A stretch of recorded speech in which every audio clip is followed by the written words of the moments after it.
Good evening, and thanks for joining us tonight. I'm Stephen Dubner. I'm one of the co-authors of the Freakonomics book series, and I also host Freakonomics Radio, which is now celebrating its 10th anniversary. We are a weekly podcast, which plays as a radio hour on WNYC and many other NPR stations across the country, all of which try to be as good as WNYC, but routinely fail. And the man on the other side of your screen is my Freakonomics friend and co-author, Steve Levitt. Levitt, would you like to introduce yourself?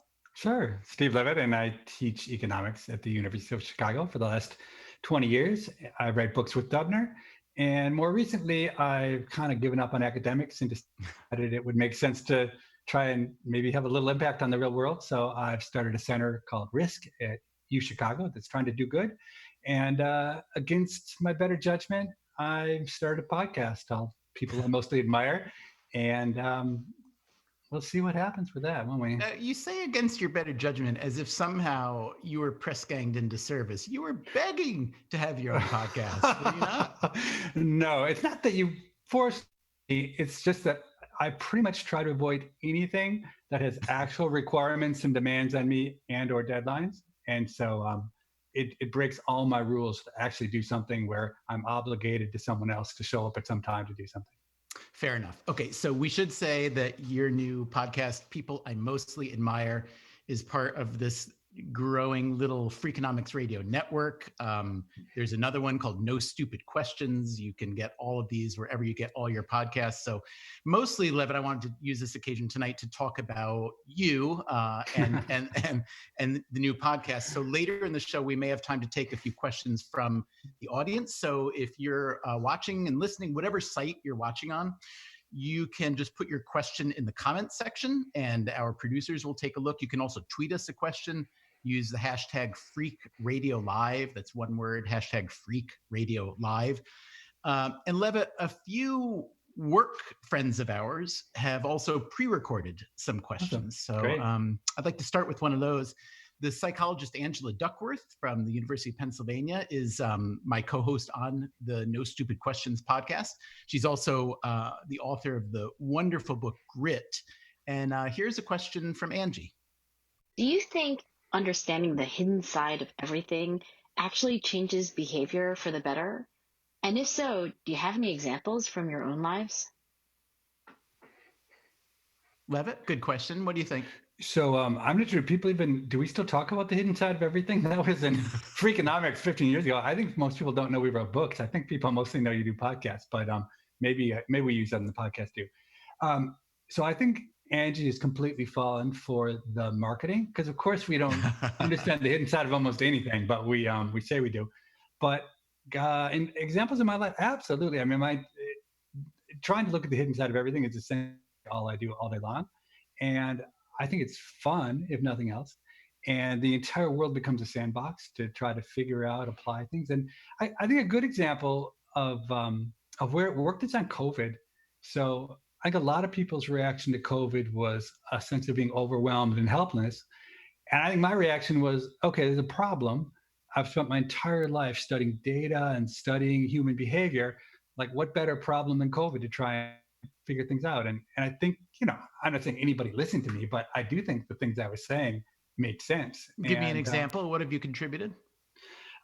So, for instance, it is completely and totally clear from the beginning that if it's true that it can be transmitted by people who don't have symptoms, then we will get absolutely nowhere if we don't test people who don't have symptoms. Okay, and so in a world in which no one gets tested unless they're sick already, we aren't going to do very well. I think the other really simple thing is from day one, this is a great example of Freakonomics. I loved it when the authorities in the very beginning said, look, if you're a regular person, do not buy masks. Masks do not work, and we need every single one of them for the people who are in the hospitals. Okay, both of those can't be true. It can't both be true that masks don't work and that we need them for the people in hospitals. And if you use any common sense, you know that that's just a total lie, and you start trying to get to what the lie is. And I think then it's what's also true is that kind of our only possible way out of this is if masks really work, because we're not testing very much. We're not contact tracing very well. And so like my view, and I think I said it on the Freakonomics podcast that we did on COVID 2 months ago, is like, we just got to put on our masks and pray. Otherwise we're basically screwed. Well, you also like the idea of a big incentive for testing, including being entered into a lottery that might pay you a few $1 million, for instance, right? Yeah, so that's true. In a world in which you had ample tests and people really were going to test, and the government had a sensible program about testing, then I think a question that you run into is, well, why would anyone test? It's not that much fun to have that thing stuck up your nose. And like the kind of, like Paul Romer, who I've interviewed for PIMA, his solution involved testing every single American once a week. So even if you had no symptoms or no reason to think it, you'd be tested once a week. And you'd have to go to Walgreens or something and tip your nose back and like have somebody 52 times, stick this thing in your nose when you have no reason to think you're sick. And Paul just kind of thought, well, people will do it because it's the right thing to do. And I thought, like, you do that to me once, like the chances I'm ever going to show up in Walgreens again is essentially zero. And so my view, Yeah, we should say there are more and more saliva tests. So we dropped off our daughter at a Midwestern college recently, and their school of public health, their school of medicine had developed their own, and a lot of schools are, a lot of institutions are. So I see your point, but things are moving. Also, I mean, you didn't mention vaccine development, which is, I mean, it's amazing when you read the history of every vaccine development in the world and how it took, it's going to be 10x longer than this. It's pretty remarkable. Yeah. I'll say the other thing that's really interesting in this setting about vaccine development, in general, there is a real avoidance of wasting resources, of running, say, look, we're only going to use the best vaccine, more or less, in the long run, but we've got 10, 20, 30, 50 vaccines running in parallel, incredibly expensive. And it's actually a great example of when there's something valuable, you should have this enormous amount of redundancy. And people fight that. Usually, like that's I'd say, of all the really awesome things we've done in COVID, that stands out. Yeah, heads and shoulders above it. So Levitt, we should say that our partnership began quite a few years ago when I interviewed you for the New York Times Magazine article that ultimately led to Freakonomics. And so I thought I'd basically just interview you again tonight, although, you may end up turning things around since you yourself are now an accomplished interviewer with your People I Mostly Admire podcast. So, but that's my first question. Which side of the mic do you prefer? Oh God, I would pick being the interviewee 1,000 times over the interviewer. So, okay, I return to the question: why on earth are you hosting a podcast if you hate doing anything, and especially interviewing people? It's not that I hate it. I really had, I hadn't interviewed anyone maybe once or twice in my entire life before the podcast. And I didn't really understand the pressure, the intense pressure that comes with interviewing, because when you're the interviewee, look, if it's a bad interview, it's the interviewer's fault. Like I'm just who I am. Like, and I'm just going to be who I am, and whatever happens, happens. But can I just say, as an interviewer, I've never had that thought. I always assume it's the interviewee's thought if it's a bad interviewer. No, I think what I think is interesting about it is when I'm an interviewer, I feel this infinity of possibilities. You can take the interview anywhere, and I feel enormous pressure about taking it in the right direction. And the other thing, which I hadn't expected, which is actually really interesting, is that I feel I have this awful fear, almost like a phobia, that the person I'm interviewing will stop at any moment. And I have a terrible fear of silence. And just stop and like go walk the dog, like leave the room, or just stop their sentence. And then my role is to be this jovial, like, what's the next question? So I spend every second of the interviews fretting about, if the person stopped this second, what would I say now? At the same time, while I'm trying to really like engage with them and be empathetic and whatnot, when I'm done with one of my interviews, I have to go home and sleep for like 4 hours, completely, totally exhausted. So one thing that I found is that interviewing people in person, even if it's in a studio across the sides of a table, adds a different level of, I mean, there are some upsides to it for sure. But one of the downsides is that you feel compelled to maintain eye contact and to at least pretend like you're listening. Whereas what you really want to do is focus on what they're saying, not make eye contact, and think about where you're going to go next in the interview. So in the age of COVID, a lot of audio interviews still have a video component. Now you can often choose to turn your camera off. I'm curious where you stand on the seeing the other person or being hidden behind a cloak of non-video? Oh, I like the cloak. I also have this problem, and I think it's because I wore really thick glasses when I was a kid. I cannot look people in the eye and think at the same time. If I look people in the eye, I cannot think. So I have to like look at their cheek or their forehead or something. It takes a lot of cranial energy to look. Yeah, so I cannot look people in the eye, and so like if I'm not really looking at them anyway, who cares if I've got the video on, you know? All right, so Levitt, as of tonight, 2 episodes of People I Mostly Admire have been released. One was an interview with the actress and neuroscientist Mayim Bialik, and the other is with the Harvard linguist and psychologist Steven Pinker. But you've been doing a lot more interviews that will be on the podcast in the coming weeks. Can you just rattle off some of the names of the forthcoming guests and what attracted you to them? I mean, what I really want to know is, what makes a guest a good guest in your eyes? Yeah, well, I'm still trying to figure that out, I think. But some of the people I've talked to, I had a great interview with Ken Jennings, the Jeopardy champion. I thought I kind of feared he might be a dud. He's funny and interesting. And the kind of people I tend to like are people who've taken some chances, maybe who failed at a bunch of stuff, who have succeeded on their own rules. Like a guy I really enjoyed talking to was a guy named Yul Kwan, who isn't a household name. I mean, he won Survivor, so people might know him from that. But he's set off on a lifelong quest to overcome certain like psychological difficulties he faced as a kid. It's the way he taught. I mean, his stories are amazing. And I talked to Nobel laureate Paul Romer about, actually talk about economics. I don't actually plan on interviewing very many economists in the long run. Tomorrow I talk with Susan Wojcicki, the CEO of YouTube, but that's going to be interesting. I'm a little bit afraid to talk to CEOs because I think CEOs, it's hard to get people to open up. I mean, what I've really liked, like Sam Harris, I talked to, the sort of intellectual, spiritual guy. People who, the fun ones are when people really open up and there's a kind of intimacy that emerges. And so that's kind of. Yeah. So I have found your guests interesting and your interviews really, really fascinating. But I'll be honest with you, my favorite thing about People I Mostly Admire is how much of you is in it. So when I do Freakonomics Radio, I'm essentially practicing journalism, right? So I may let my curiosity and my personality come through, but with People I Mostly Admire, you're just getting up there on the soapbox and going for it. So for instance, here's you in conversation with first Mayim Bialik and then the literary agent Suzanne Gluck. So whenever young people ask my advice about getting a PhD in economics, I almost always try to talk them out of it. Getting a PhD sounds fun and romantic. It's not fun. It seems like it will open all sorts of doors, but the truth is it's brutal and it's hard. It destroys many people's self-confidence and sense of self-worth. Does that describe your PhD experience at all? Yes. It literally, it near broke my spirit.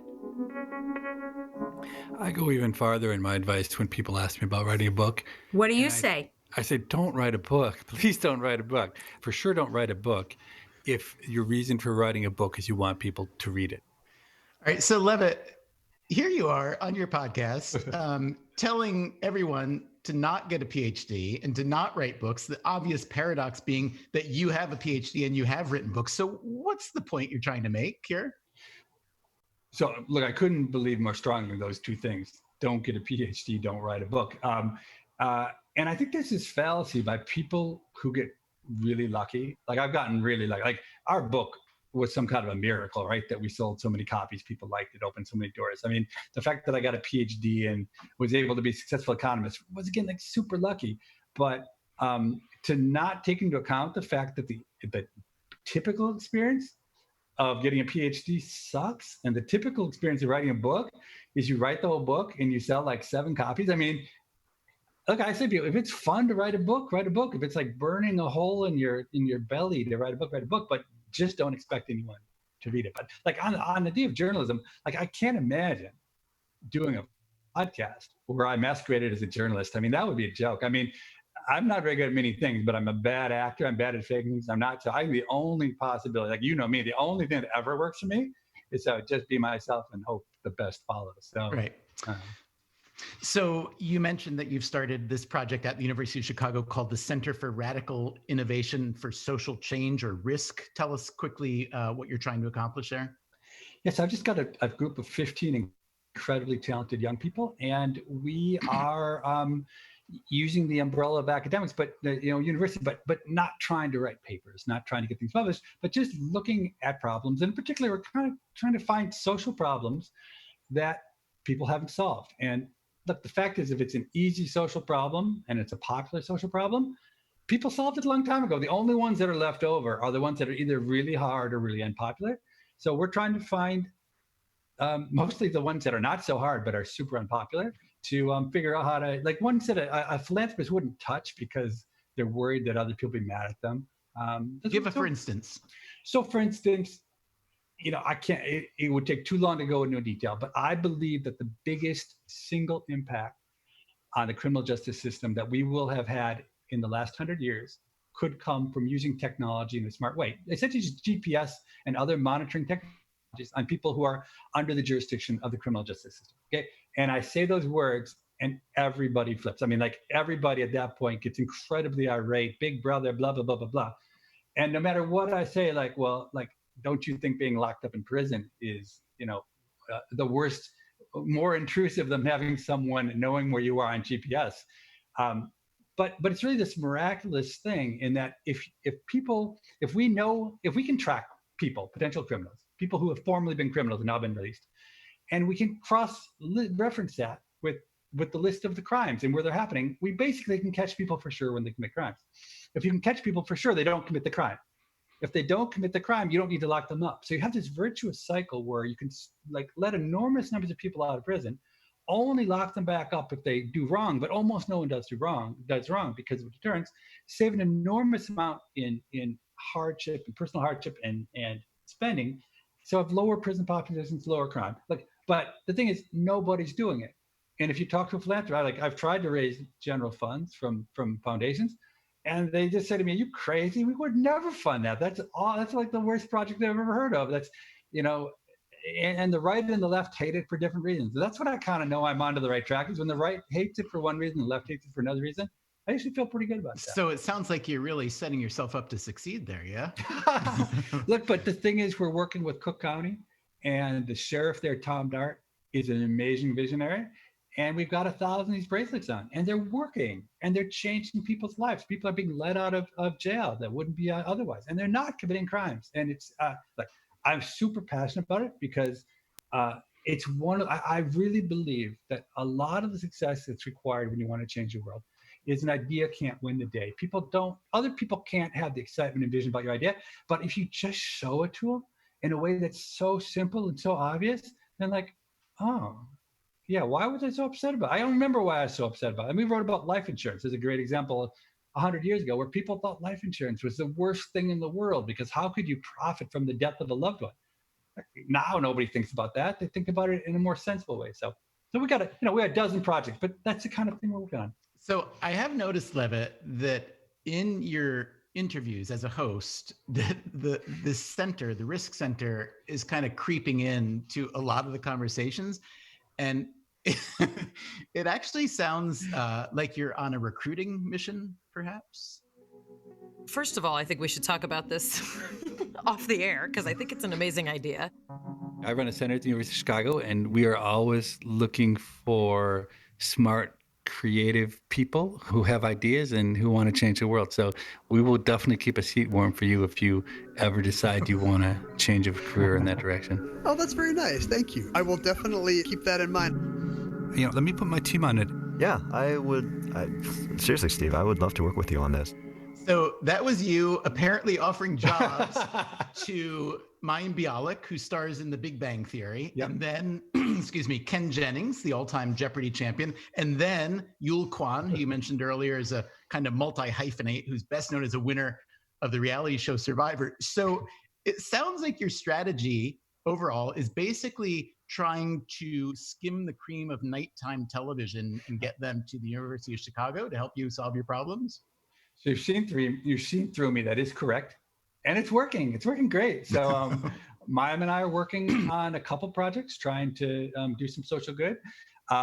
Yule actually made something he cared deeply about, which I also cared deeply about, in terms of organ donation. He made a connection to me where Risk is now working with one of the big organ donation groups because of Yule. Ken Jennings, he was just being polite. You could tell, like, if you listen, he was like, obvious. Oh, yeah, I'd really like to come and work on your bones. But two out of three is not bad. I'd like to read you back the Jennings quote. Oh, that's very nice. Thank you. I will definitely keep that in mind. All right. Anyway, so we've got another question now that was sent in by a friend and colleague of ours, Katie Milkman, who's a professor of operations, information, and decisions at the University of Pennsylvania. Hi, Steven. This is Katie Milkman. The first question, I couldn't help but come up with a few. The first question is, what open question do you most hope economists will answer in the next decade? The second one is, what's the best book grounded in academic research to come out in the last decade? The third question is, what is your favorite research finding from the last decade? And the fourth question is, what open question do you think economists should focus on in light of the Black Lives Matter movement? Okay, that's it for me. Levitt, maybe you want to take one or two of Katie's questions to answer? How about just a one-word answer on the book? I'd say I think Nudge is really an awesome book by Sunstein and Thaler. Changed the way I think. I've never heard anybody put Sunstein first in that combination. Just Thaler and Sunstein usually just a mistake. It's alphabetical. I'm so used to doing anything else alphabetically. But let's take the more serious question there, which is about Black Lives Matter. And I actually had a long conversation with Kerwin Charles on the People I Mostly Admire one that's coming out on Friday. Kerwin's African Guyana. He grew up in Guyana, but he's Black. And look, I think we both agreed that it's not the whole answer, but economics is a huge answer, right? If you could get something like economic equality, increase economic opportunities for African Americans, it would have a huge impact. I mean, that relates back to education. So, I mean, what I really quizzed Kerwin on is, like, everybody knows that, right? Or that economic improvement, but how to do it is much harder. I don't think we have a great answer to that, but for sure that, like, there are other issues, discrimination, even conditional on economics. But like Kerwin made a really good point. If you're African American and you graduate from Princeton, you're gonna have a pretty good life, on a lot of different dimensions. And I think so. The challenge to economists is, how do we work on it, the education production function? How do we make public schools better? How do we give the kind of skill sets to get jobs, like data science knowledge or other tech things more equally distributed in society? So I mean, that's the obvious thing, I think. So I have to say, education is a pretty common theme in a lot of your interviews on People I Mostly Admire thus far, and really specifically how a lot of formal education is ineffective and obsolete, really. So let's take a listen to some of that. Okay. Don't you think that if we were going back to scratch and designing an optimal curriculum, we would turn everything on its head and devote much of the school day towards these tools for managing one's own internal dialogue, one's life?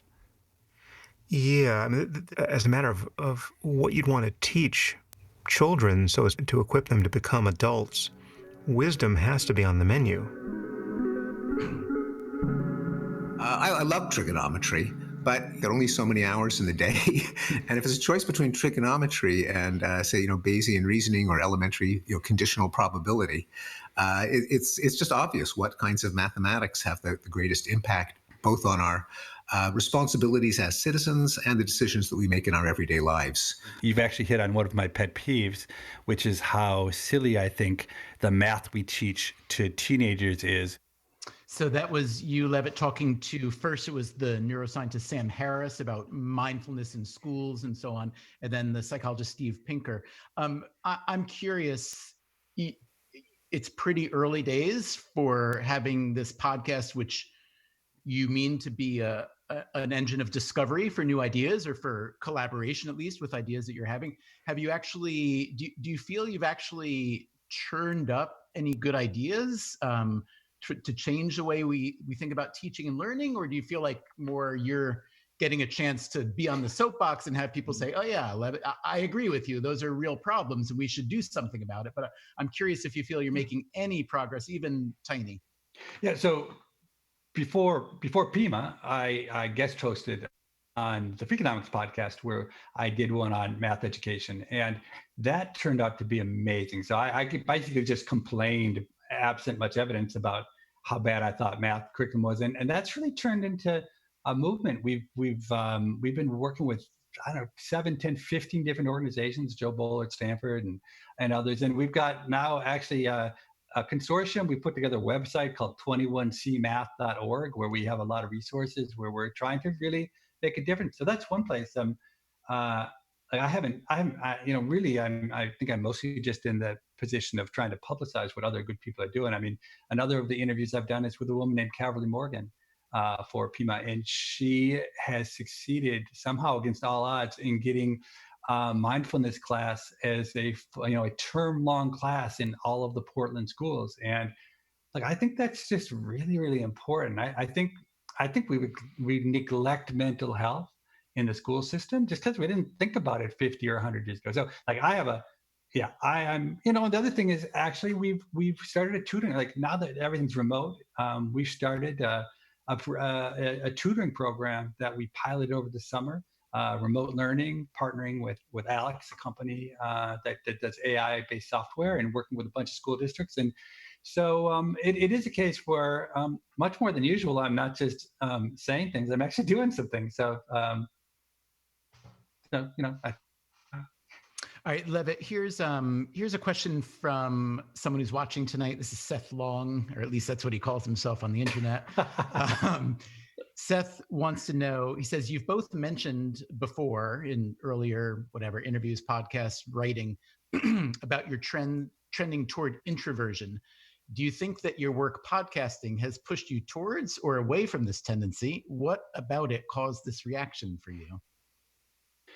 Well, first time you've pretended sometime to be an introvert, Dubner. That's the biggest joke in the entire world. You, as well as you know me, you don't really know me.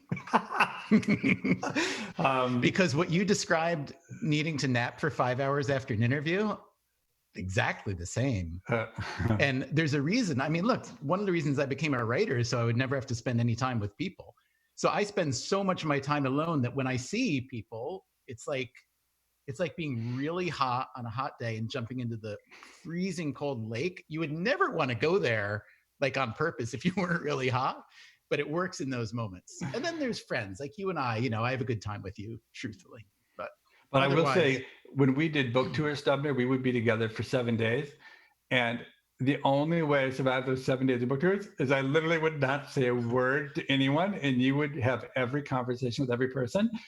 And I think before we go on for on stage or to do it, I'm sure people were pulling you aside and saying, is that guy okay? He hasn't spoken in the last 4 hours. Is he actually going to talk when he gets on stage? So I would say for me, the interviewing is super hard because of this introversion thing and introvert thing. And I don't mind being introvert. I've never struggled with it. It's so deeply a part of me that I don't even feel bad about it. But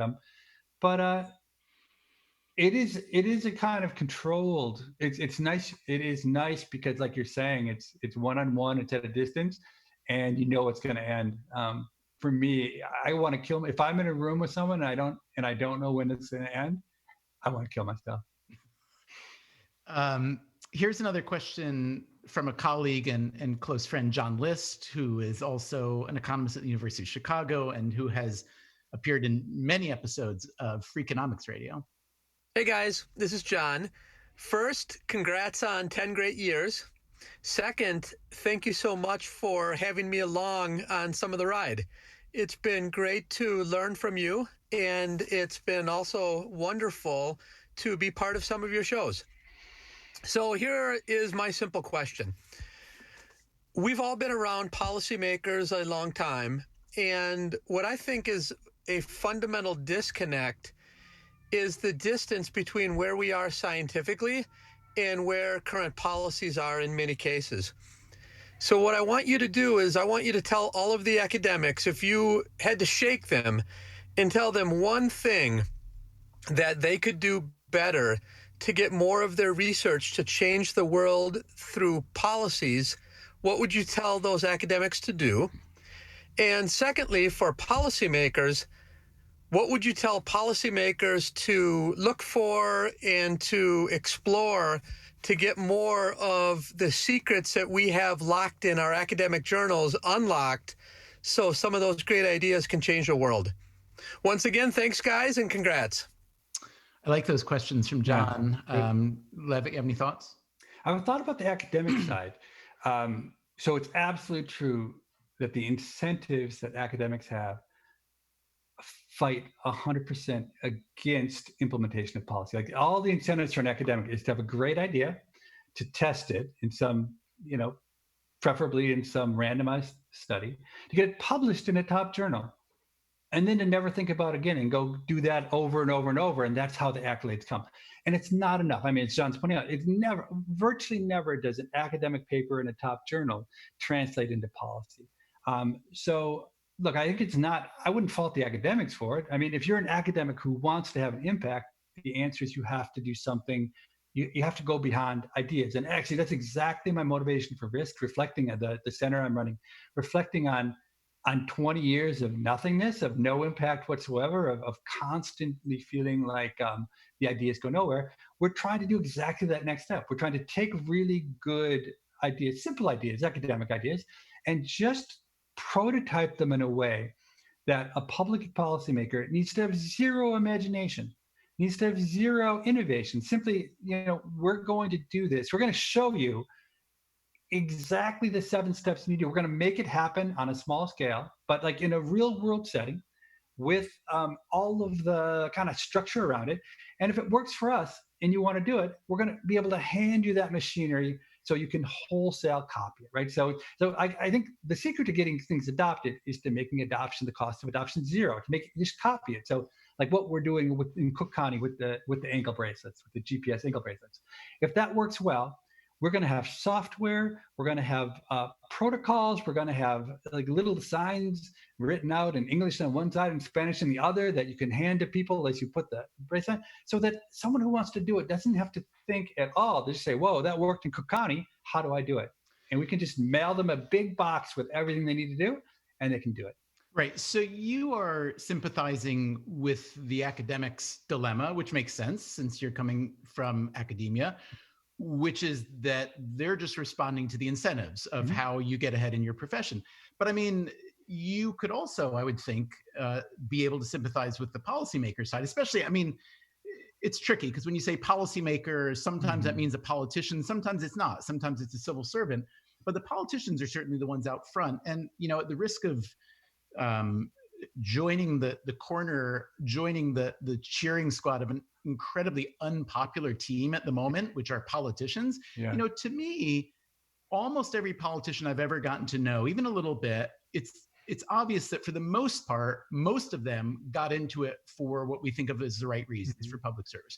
And then they find that the incentives that are present in this particular game that they're playing are totally orthogonal to the ideas that they were getting into. And so they need to do things for reputation, they need to do things for raising money and so on. And the thing about policy that comes out of academia is it's almost always an interruption of the status quo. Like there wouldn't be a suggestion of policy if it weren't new. And what politicians typically do is stay as close to all forms of status quo as they can. So speaking to the policymakers out there, whether they're elected or not, do you have any advice for how to use academic research that you truly believe in? And I guess it's either be bold and courageous about it. In other words, not worry about all the actual political realities, or find some other channel to come forward with it, even if it goes somewhat against your personal incentives. Yeah. So I would go even further in defense of politicians, which is most really nice academic results are somewhat misleading because they're done at a very small scale with a set of extremely motivated and talented people as a hidden component. Like I'll give you an example, not to and not to make fun of Jeff Sachs, but a little bit to make fun of Jeff Sachs. Jeff Sachs wrote a book about how we could save the billion people on the planet or something. I can't remember, but like it was a book, and basically he talked about, well, I took a bunch of Harvard master's and Kennedy School students and PhD students, and we went like one per African village and like put in mosquito nets, and these villages turned out really great. Okay.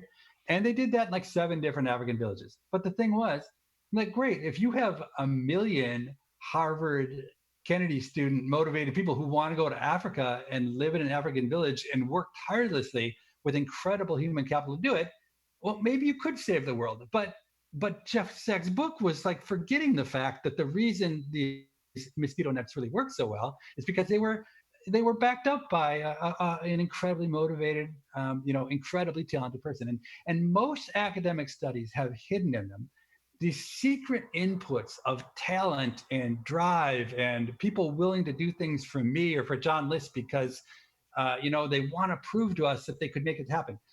And so almost everything that looks good in an academic study fails when you do it at scale anyway. And actually, John List is really right at the forefront of that thinking.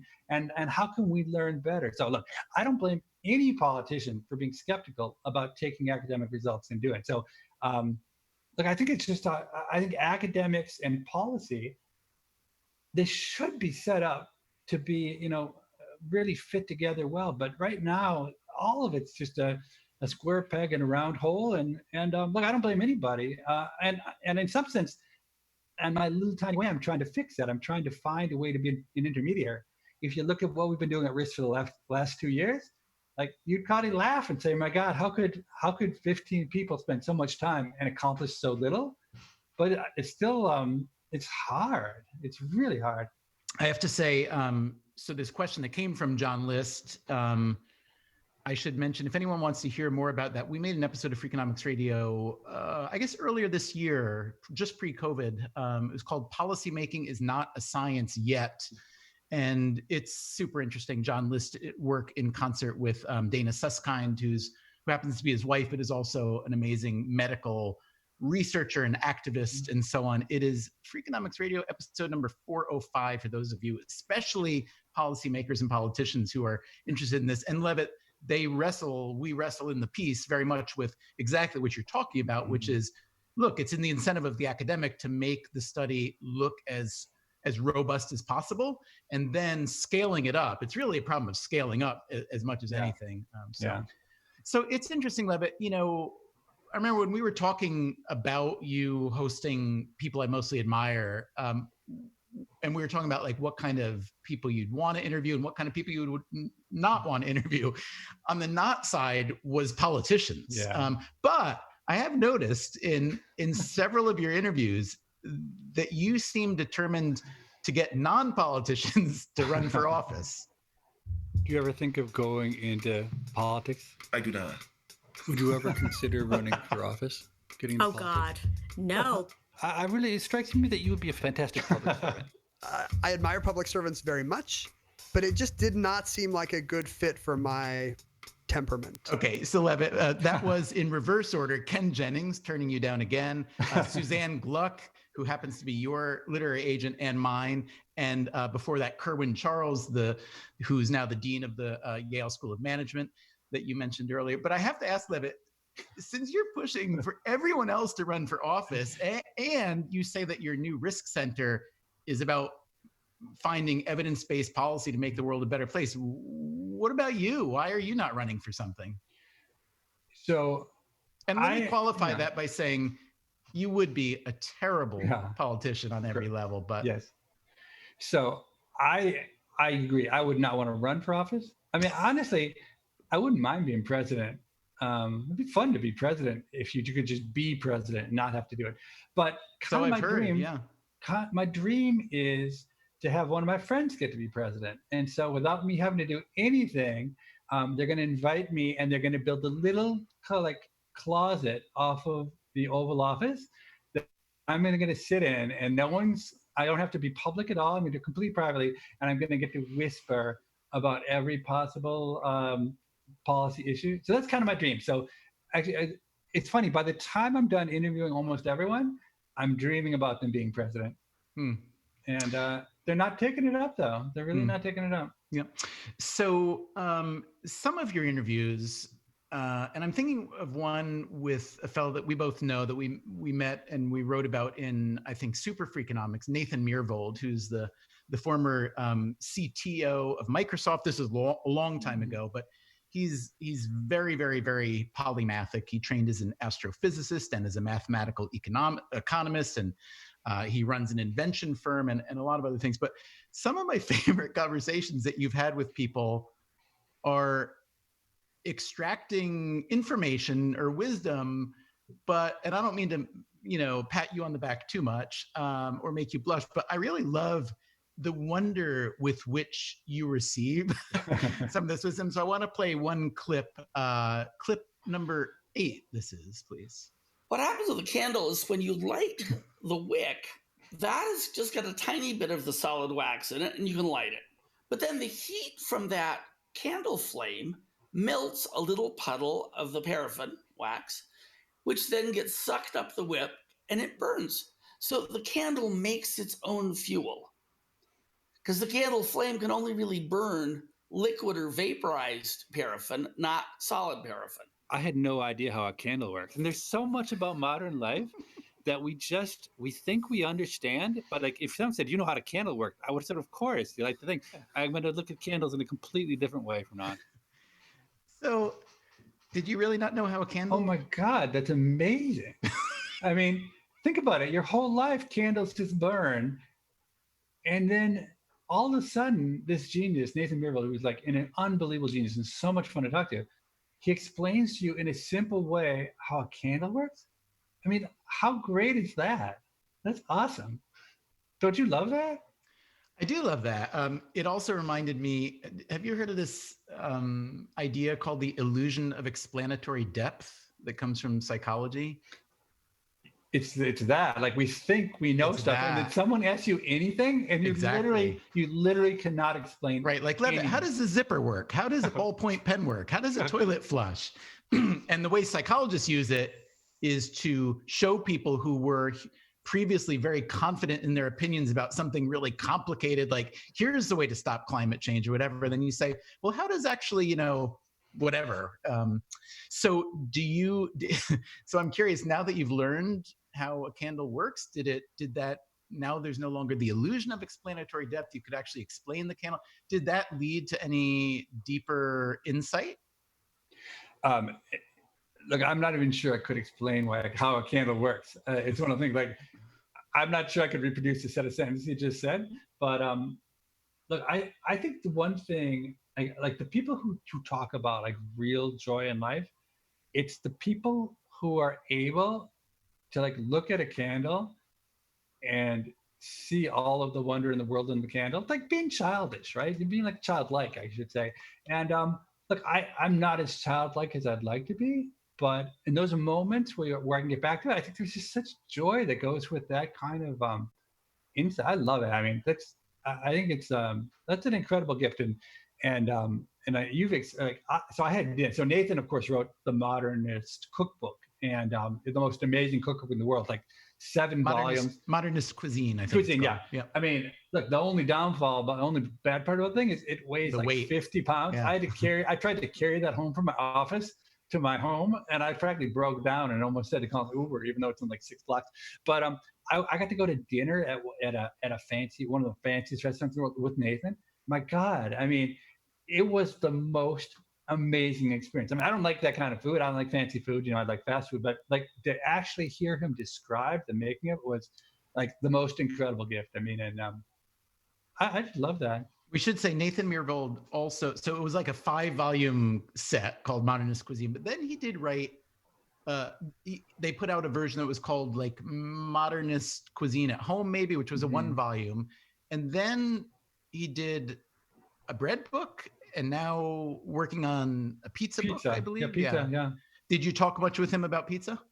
We did talk about pizza, and I was doing some work with his nonprofit out there, and he has a team of like 20 people cooking pizza. So like the entire aroma that wafts through this huge nonprofit is nothing but pizza. But yeah. Levitt, here's a question from a listener, Rachel Grimmelman, watching on Facebook. Her question is, how can we use behavioral economics to motivate people to be more cautious when it comes to COVID-19, i.e. wearing masks and so on, especially young adults in college? I like this question.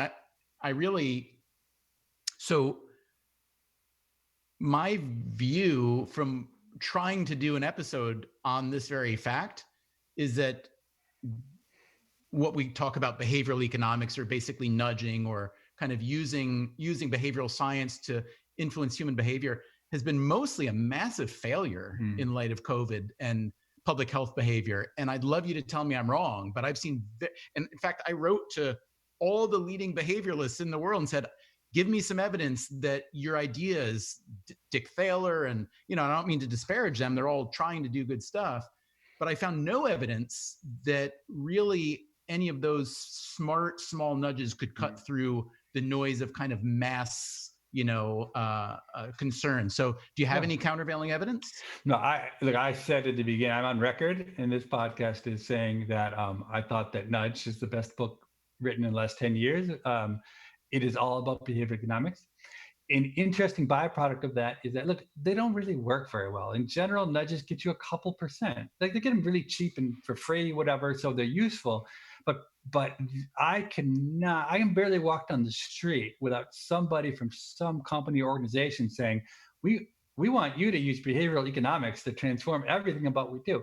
And it turns out that really, honestly, it doesn't, like you said, work very well. And I think you want to, whenever you say the sentence, I want behavioral economics to transform whatever I'm doing, you should just cut the word behavioral and say, I want to use economics to transform, because it's like behavioral economics is good for a couple percent, but regular economics, the kind of economics we do in Freakonomics, which is about incentives, right? So I'd say you can use financial incentives. Financial incentives would work on COVID. I guarantee you there's enough money. The value of somebody who's sick, not infecting other people, is so huge to society that we could pay people enormous amounts of money not to infect other people if we chose to. But social pressure, I mean, my God, if I walk down my street in Chicago, outside the University of Chicago, and I don't have a mask on, people scream at me. They tell me I'm an awful person, and look, social pressure, and I fear that deeply. And even if I'm not, sometimes I'm going from my car to the house. Even I don't want to put a mask on, but I very prominently display it in my hand, so people know, oh, if I sent their angels, I can do it. So anyway, social pressure is an enormous amount, but that's like regular economics. I think about incentives. So I think I love that you brought that up, because I think there's a real in the same way that when Moneyball happened, everyone's like, well, let's do Moneyball of peanut butter, whatever, and I think people really got carried away about something that had some basic truth to it. I think Moneyball for peanut butter actually works great, because generic peanut butter is, I think, identical. So here's a related question, or I think it's related, at least. You'll tell me if it is. This is coming from Corey Blackburn, who's watching on Facebook. Corey wants to know any words of advice for fledgling data scientists to catapult a career into something meaningful. And I just want to add to the question, or maybe a preface to the question, which is, first, talk about I have a sense that many people think that data science and big data are the latest magic bullets that will solve absolutely everything. And again, I see a lot of evidence of good intention and poor outcomes. And I see a lot of, it's almost like moral hazard, where people think, oh, now the data scientists will figure out X, Y, and Z. And it strikes me as a good tool to have if you have people who know what they're doing and they know how to ask really good questions, but that's not what I see. So tell me that first, and then get out of that depressing mode and give Corey something to be less depressed about.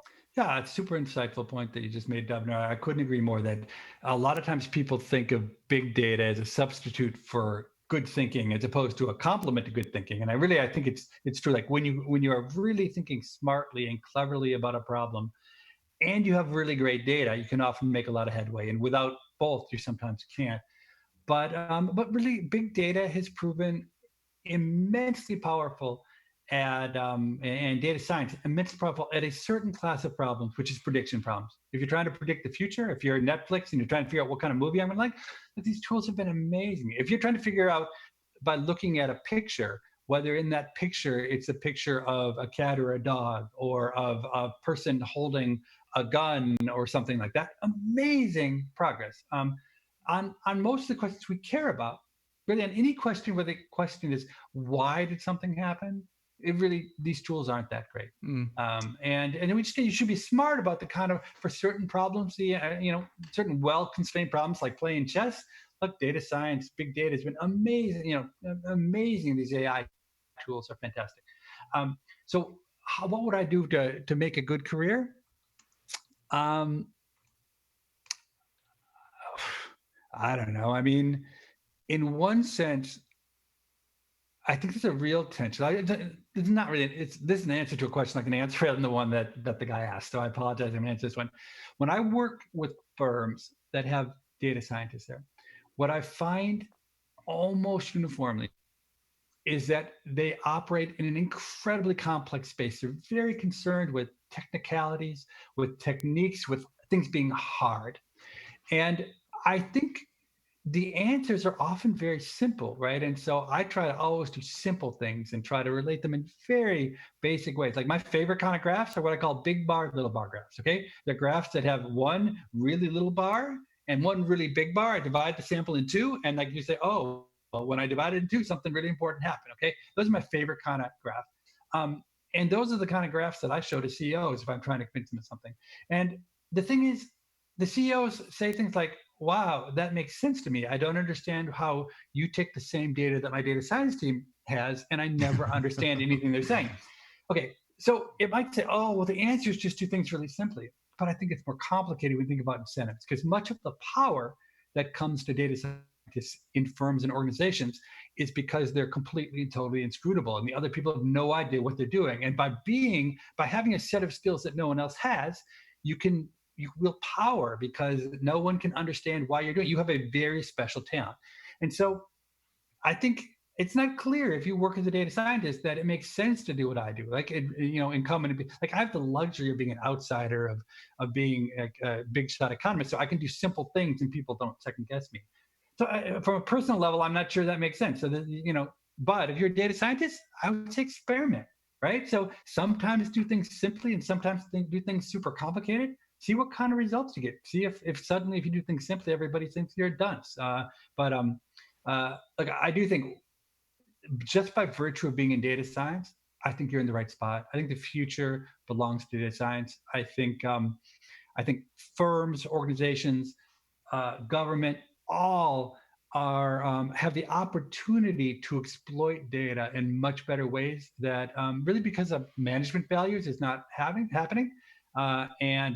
Great jobs, fun jobs. It's just a great job. So I encourage everybody who's interested in STEM kind of stuff, take a shot at doing a little data science. And if it appeals to you, go. That's a fantastic investment.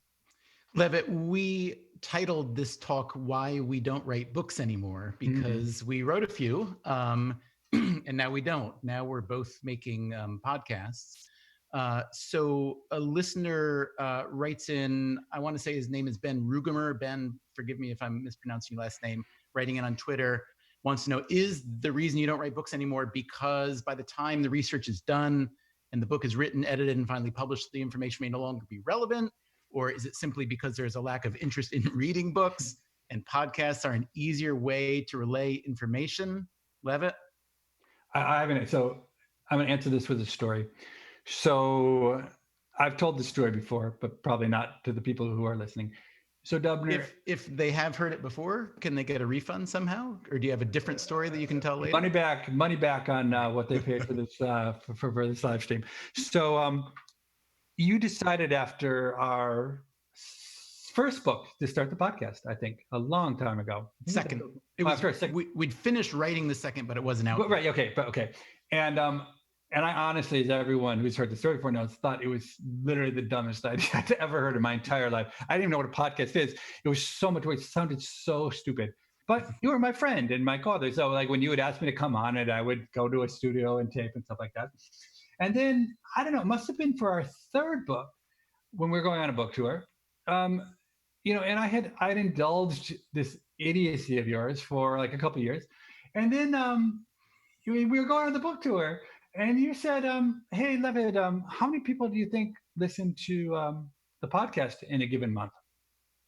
And I thought, well, I don't want to hurt his feelings. I don't want to hurt your feelings. So I said, well, I thought it was probably like 2,000 people, but I said, I don't know, 10,000. And you said, actually, it's 1 million. I went, what? You said, yeah, it's 1 million. I said, wait a minute, but like this book is not even going to sell 1 million copies. And you're saying 1 million people listen to your podcast every month? And you said, yeah. And I think that moment I said, why are we writing books? Writing books is hard. It takes forever. And although it can have impact, I mean, look, I think we would, like if every book we wrote sold like Freakonomics, I think we'd still be writing books. But nobody wanted to read our books by the end. And people love your podcast. So, I mean, honestly, that's the reason we do podcasts. If people didn't like your podcast, I don't think you'd be doing podcasts. I agree, but you know, I think some of what Ben says is true, which is that, you know, books aren't a great delivery mechanism for nonfiction information necessarily. I mean, look how much heat Bob Woodward is getting for hanging on to his best information for the book. I mean, he is paid by the Washington Post, so there is an argument to be made for that. But I think that is part of it. But to me, just to answer Ben's question a slightly different way, I also think that I'm not saying that podcasts are superior to books. I love them both. In fact, I really miss, you know, these last 5 or 6 years have been the first time in my last 20 years when I haven't been actively working on a book. And it's a relief in some ways because the book is like this infant that never leaves you alone. It's always there, ready for care. But it is a bit of a relief in a way. But to me, the thing about podcasts that's great as the writer, the host, whatever, but also for the guests is, you know, I used to write a lot of magazine pieces for the New York Times Magazine and elsewhere. And if you think about it, you're trying to tell a story about a person or a situation, a news event, whatever. And the writer wields enormous leverage and power. We all know that, right? But in the printed form, like I could interview someone like a Steven Spielberg or the Unabomber or whatever. I could interview them for hours and hours and hours. And then I would write, let's say, a 5,000 or 10,000 word piece.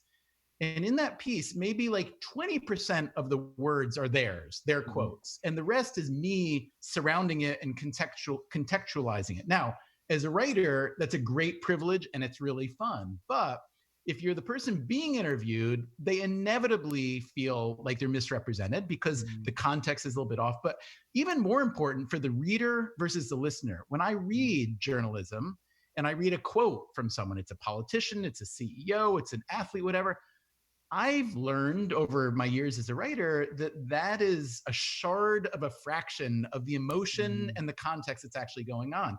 However, when you interview someone for a podcast, even though we do edit down the interviews, we don't play the uninterrupted 3-hour versions.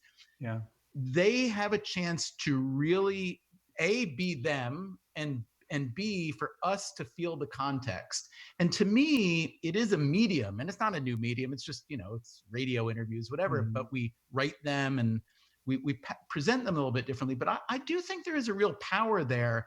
And I think the power is exemplified by the fact that they are so popular, because I think there are so many listeners, readers, smart people who want to consume information that feel extremely unsatisfied, even reading a great paper like the New York Times, even reading good nonfiction books. So look, I got here by accident, but it was a very, very, I think, happy accident. Yeah.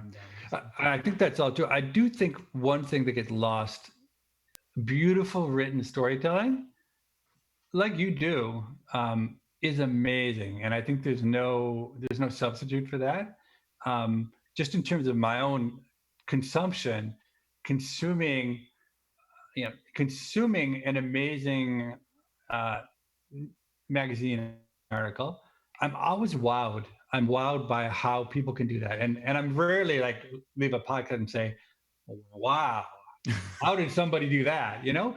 So it's different. There's a beauty and artistry to it that I think is and I think that's the pursuit of that artistry is worth something too. I totally agree, which is why you may be interested to learn, if we haven't told you, that there's another Freakonomics Radio Network spin-off show we're working on, and it's called the Freakonomics Radio Book Club. And the idea was that there are many great books being written. There are some 250,000 books published a year. There used to be way more books published a year than there were podcasts in existence. That's now flipped. There are now 1.3 million podcasts in existence, which is absurd. But for Freakonomics Radio Book Club, the inspiration came from the fact that, I'm a writer. Many of my friends are writers. People work years and years on these books that are incredible works of, like you said, creativity, information conveyance, and all this stuff. And then if you're lucky enough to get interviewed on somewhere great like WNYC, you might have 10 or 15 minutes if you're really lucky. Yeah. And you might have a host who's maybe read a chapter. So what we're doing with the Freakonomics Radio Book Club is we're actually reading the whole book. We're interviewing the author at length, a few hours, and we edit it down. And then we have the author read excerpts so that the listener can hear both the actual language of the book and the author talking about it. Because, you and I had this experience. You'd write books. You'd spend 4 years in a studio writing a book. And then you'd go out and you'd have the average interviewer would say, okay, in 60 seconds, tell me what's your book, give an example. And it's whoa.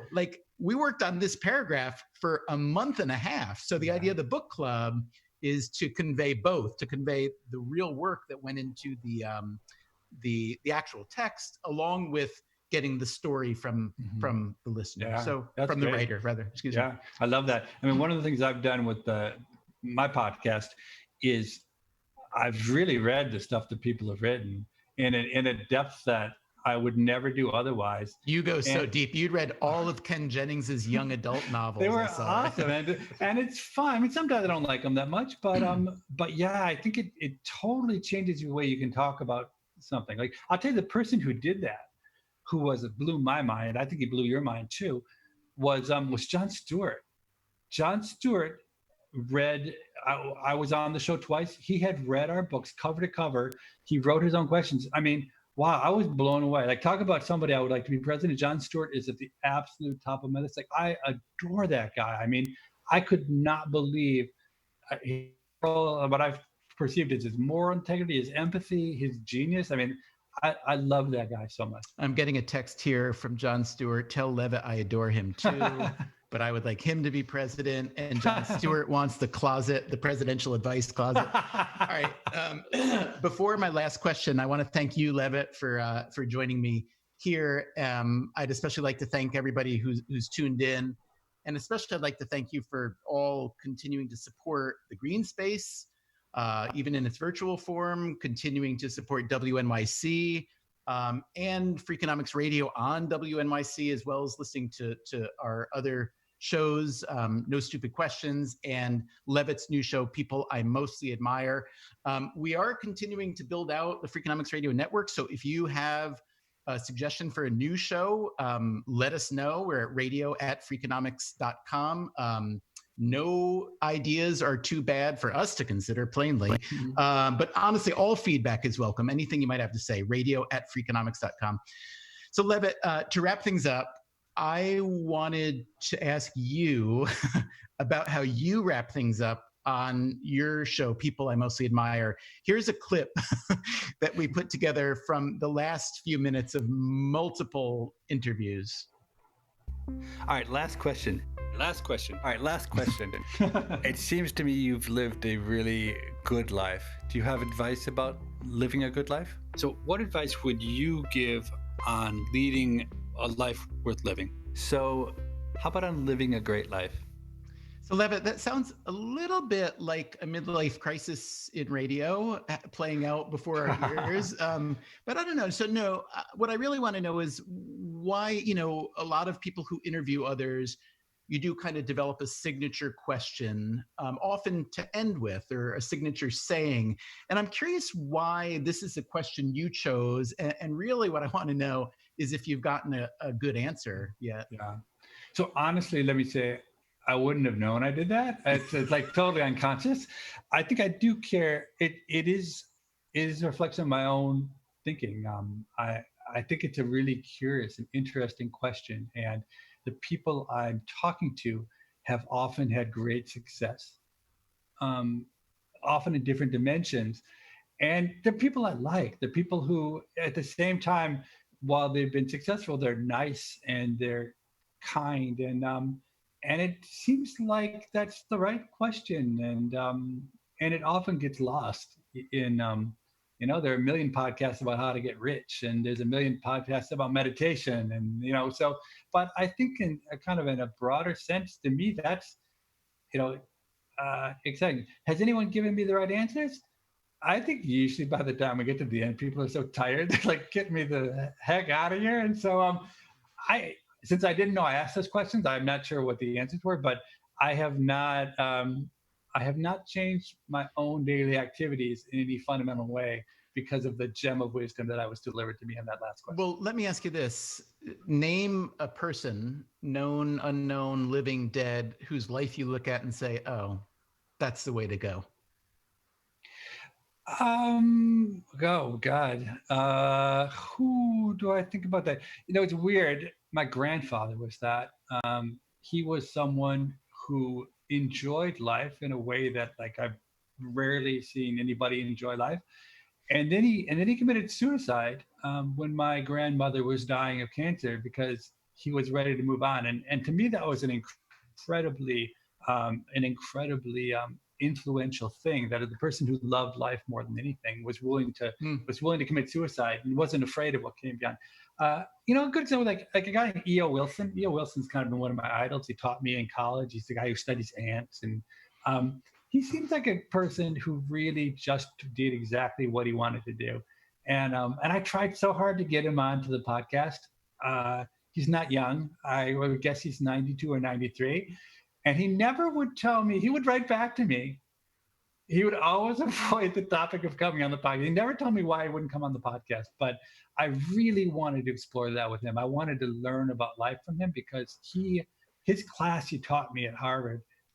I talked about how the answers people give me that question haven't changed my life. His class fundamentally changed my life. I mean, I emerged, it's the only person I can say, any teacher who I would say, wow, what I learned from that person, I live my life totally differently. Give me an example.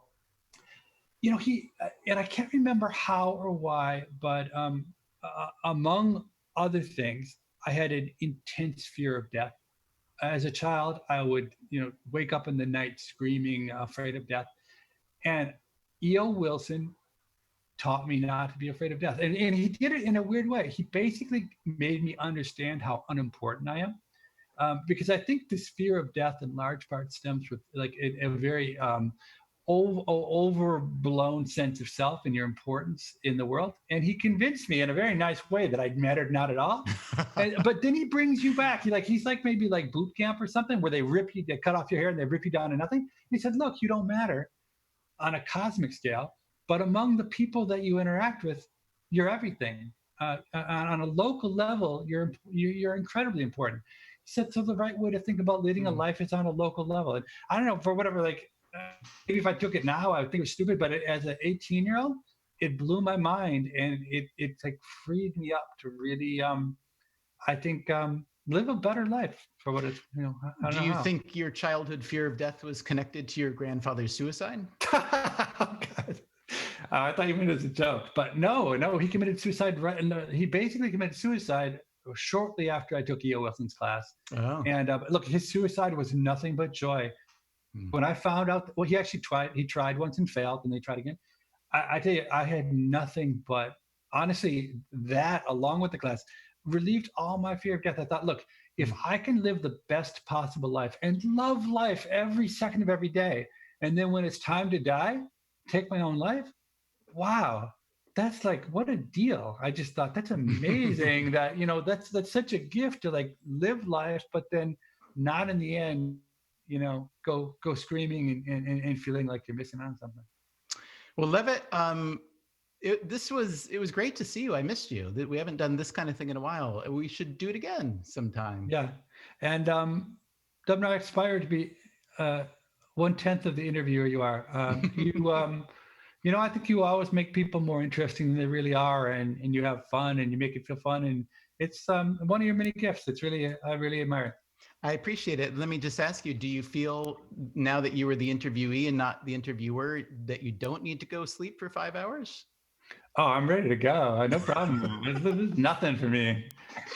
All right, Levitt, I thank you. Greenspace and WNYC, thank you to the whole team at Freakonomics Radio and people I mostly admire. You guys are the best, even though I don't say it often enough, but I'm saying it right here, right now, live on something resembling local TV. And I think it's time for us to say goodbye. The one last thing I would ask is that you do check out Levitt's really, really interesting and good new podcast. It's called People I Mostly Admire. I'm Steven Dubner. Good night. Thank you.